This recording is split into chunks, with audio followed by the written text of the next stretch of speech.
Hey everybody, welcome back to the channel. I am Dane, your host. I hope you're doing great wherever you may find yourselves, and blessings to all of you wonderful people out there. Today I would like to share and discuss with you my thoughts on a very dividing and polarizing topic that has been raging for Lord knows how long, and that is, what is better, CDs or vinyl? Before we get started, let me just give you the only parameter for this video, and that is I'm going to be talking about, with respect to which is better, CD or vinyl, sound quality. So sound quality only, which is better of the two. I won't be talking about cost or expenses. I won't be talking about storage issues. I won't be talking about the joy or inconvenience of getting up and having to flip the record and putting the needle down or dropping the needle. And for some people, that's a wonderful event. For some people, that's a hassle. So convenience, I won't be talking about. I won't be talking about other things that make an event, like the album art and the liner notes and the lyric sheets and that sort of thing. So just simply sound quality. So now that that's out the way, let's go ahead and get started with my thoughts. As you can see, Bowie has decided to join us today in this video. So I'll be ping-ponging between the two camps. So let's start with the vinyl camp and their argument.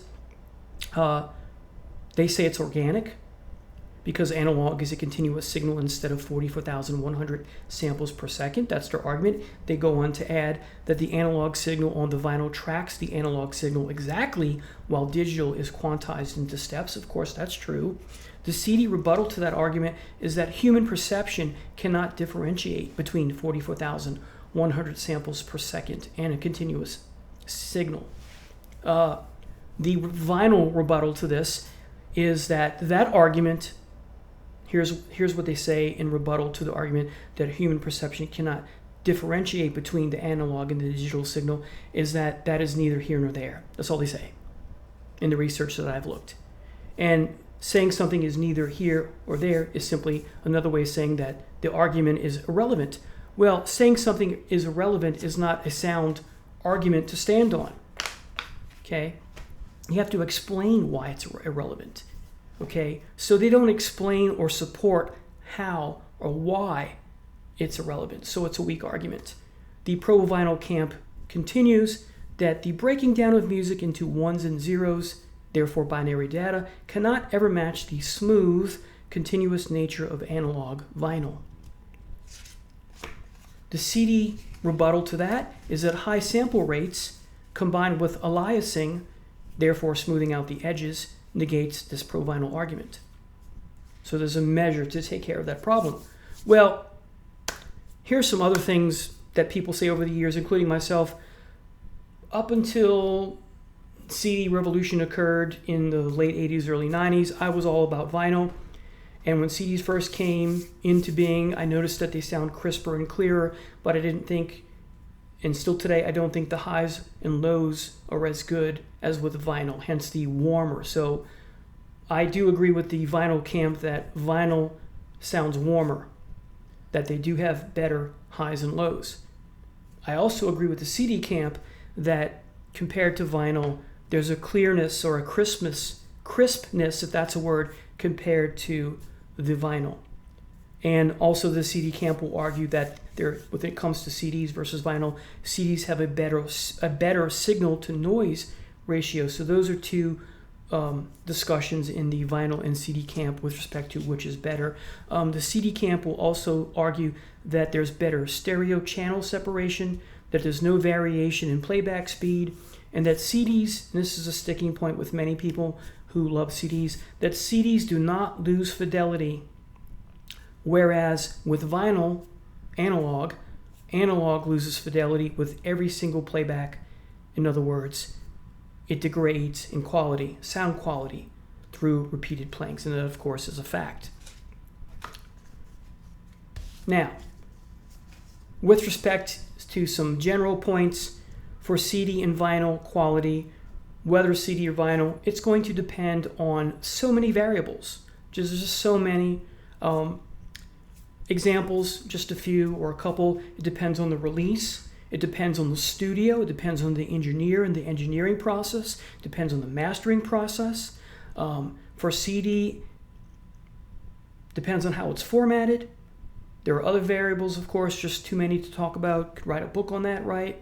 With respect to vinyl, depends on the run, depends on the pressing, right? How new the die used to press it is so important with respect to the quality. And again, there are so many other variables with respect to that. So yes, please make sure I'm not saying that quality doesn't matter. Sound quality totally matters. Okay. But I think most people will concede that there's both good and great sound quality to be had with both mediums. Just as I think most people will concede that there is some really bad sound quality to be had with both mediums. Okay? Here's the problem with CD versus vinyl. The argument, it's an either-or fallacy with so many people. In other words, the flawed logic that you must choose between the two, that you have to take sides. People love to take sides. In some cases, it makes sense. In this case, I don't think it does, but people love to take sides, and I pose the question, why must I choose between the two? Now, if you've been watching this channel, you know that I have CDs mostly. I don't have a lot of vinyl, and that's because of space and other things. But with respect to quality, if I had my own house instead of an apartment, I would definitely buy a turntable and a sound system and big old speakers, but I can't do that here because I would disrupt the neighbors and I would get evicted. So I'm not going to do that. But essentially, what it comes down to is that you can take a CD and a vinyl pressing of a specific album, say Rush's 2112, just as an example, hypothetical, and the CD might sound better than the vinyl. And you can take another CD and another vinyl record of a different album, could be the same artist, and it's the reverse case. You could do the same thing with, say, 2112. You may find a CD that sounds better than vinyl in one case, and then with the same CD, a different pressing, and the vinyl sounds better than the CD. So it's so many variables, as I said. So why must I choose between the two? I don't have to. At least I'm not going to. In other words, what I'm trying to say here is, while I choose normally CD to buy because of various reasons, as I said with the apartment and all that, I'm not going to love one and hate the other. That's the logical fallacy, where the logical flaw is the belief that I must take sides. I must choose one over the other. In other words, I must love this and therefore I must hate that. That is totally illogical. And yet, as I said, people love to take sides. I'm not one of those people. So let me ask you this to wrap things up. Ask yourself the question, whether you're CD or vinyl or other mediums, right? Cassette, 8-track, whatever. Are you enjoying the music? Are you enjoying the music? Let me say that again. Are you enjoying the music that you're listening to? Are you enjoying the music that you're listening to? Now, if your answer is yes, then why does it matter? It doesn't. It doesn't. People want to chase perfection instead of enjoying what they have. Shouldn't we stop chasing perfection? If we're enjoying the music, then isn't all that matters?